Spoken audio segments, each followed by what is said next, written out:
오늘 소개할 책은 사계절 출판사 앤드류 클레멘츠 창작 동화 프린들 주세요입니다. 닉은 아이디어 박사. 기발한 아이디어로 따분한 수업을 재미있게 만들고 선생님에게 엉뚱한 질문을 해서 수업 시간을 축내곤 해요. 하지만 5학년이 되자 닉은 만만치 않은 적수를 만났어요. 바로 그레인저 선생님. 국어를 담당한 그레인저 선생님은 쉴 틈 없이 수업을 진행하고 숙제도 어마어마하게 내주기로 유명해요. 선생님에게는 닉의 수업 끌기 수법이 도무지 통하지 않아요. 그러던 닉은 말은 바로 우리가 만드는 거 라는 그레인저 선생님의 말에 기막힌 아이디어 폭탄을 터뜨립니다. 펜을 프린들이라고 부르기 시작한 거예요. 아이들은 이 말을 좋아해서 삽시간에 퍼집니다.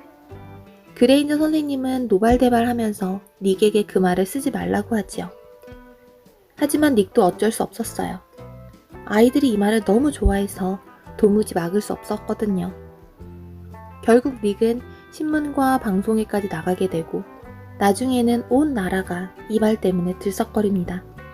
깜찍한 소년 닉과 엄격한 그레인저 선생님이 벌이는 한판 승부. 과연 낱말 전쟁의 승리자는 누가 될까요?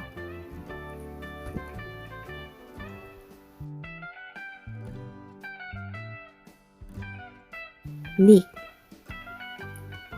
링컨 초등학교 선생님들과 학생들에게 전교생을 아주 못된 아이와 똑똑한 아이와 착한 아이로 나누라고 한다면 닉 앨런은 어디에도 들어가지 않을 것이다. 닉이 누구와도 다르다는 것은 모두가 아는 사실이었다. 닉은 말썽꾸러기일까?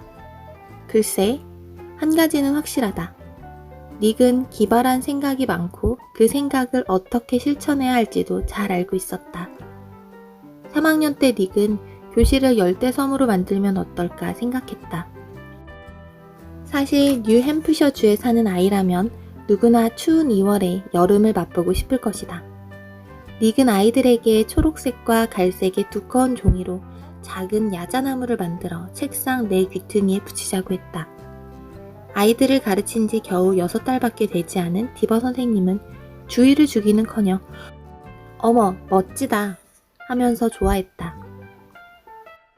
이튿날 여자아이들은 머리에 종이꽃을 달고 남자아이들은 선글라스와 밀짚모자를 썼다. 디버 선생님은 손뼉을 치면서 진짜 바닷가에 온 것 같네 하고 감탄했다. 그 다음날 닉은 집에서 가져온 작은 드라이버로 온도 조절기를 돌려 교실 온도를 32도까지 높였다. 아이들은 모두 반바지와 티셔츠로 갈아입고 맨발로 돌아다녔다. 선생님이 잠깐 교실을 비운 사이에 닉은 희고 고운 모래 10컵을 교실 바닥에 쫙 뿌렸다.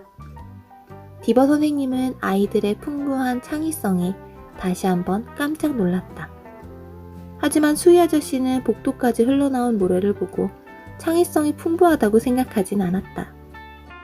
수희 아저씨는 쿵쿵거리며 교무실로 갔다. 교장 선생님은 당장 모래 자국을 따라가 보았다.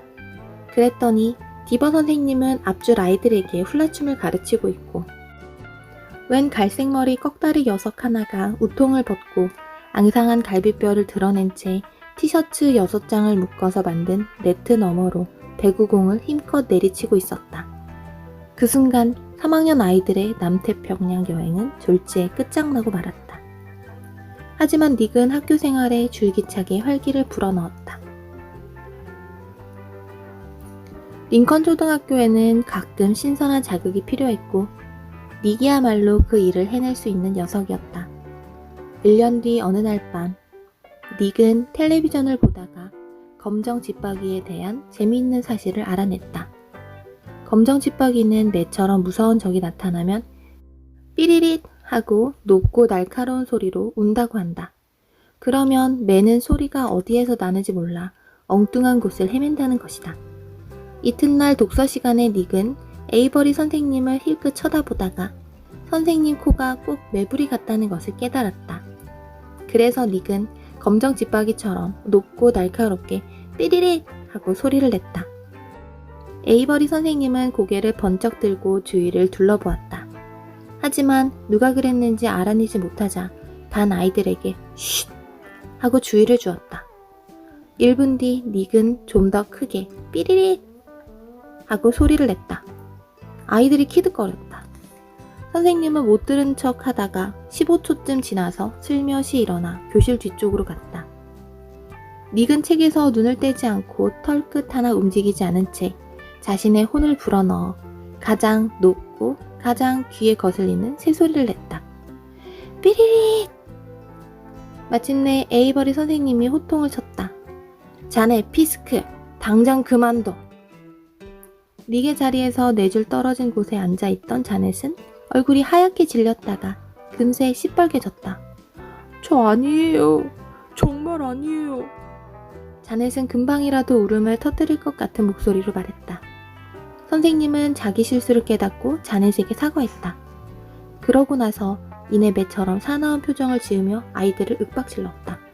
누구든지 걸리면 가만두지 않겠어. 닉은 더 이상 소리내지 않고 얌전히 책만 읽었다. 점심시간에 닉은 자넷이랑 수다를 떨었다. 자기 때문에 자넷이 선생님한테 혼나서 미안했던 것이다. 자넷은 닉과 한 동네에 살기 때문에 곧잘 어울려 노는데 야구도 잘하고 남자 여자를 통틀어 전교에서 축구를 가장 잘하는 아이였다. 야, 아까 독서 시간에 혼나게 해서 미안해. 사실은 나 때문이야. 아까 그 소리 내가 냈거든. 내가? 자넷이 깜짝 놀라며 물었다. 그런데 왜 선생님이 난 줄 알았지? 닉이 검정지팡이 이야기를 들려주자 자넷은 꽤 재밌어 했다. 그러고는 자기도 삐리릭 삐리릭 하고 소리를 내어보았다. 자넷이 낸 소리는 닉이 낸 소리보다 훨씬 높고 날카로웠다. 자넷은 모든 것을 비밀로 하겠다고 약속했다. 그 뒤로 4학년이 끝날 때까지 에이버리 선생님은 일주일에 한 번씩 교실 어딘가에서 날카롭고 삐리릭거리는 소리를 들어야 했다. 조금 높게 삐리릭거릴 때도 있고 매우 높게 삐리릭거릴 때도 있었다. 선생님은 누가 그 소리를 내는지 도무지 알아낼 수가 없어서 점점 그 소리를 무시하게 되었다. 하지만 매처럼 사나운 표정은 그대로였다. 닉한테는 이 모든 과정이 기나긴 과학 실험이었고 그 실험은 성공적이었다. 그리고 자넷도 그 실험을 재미있어 했다. 이야기의 앞부분을 읽어드렸어요. 이야기에 흥미가 생긴다면 완독해주세요.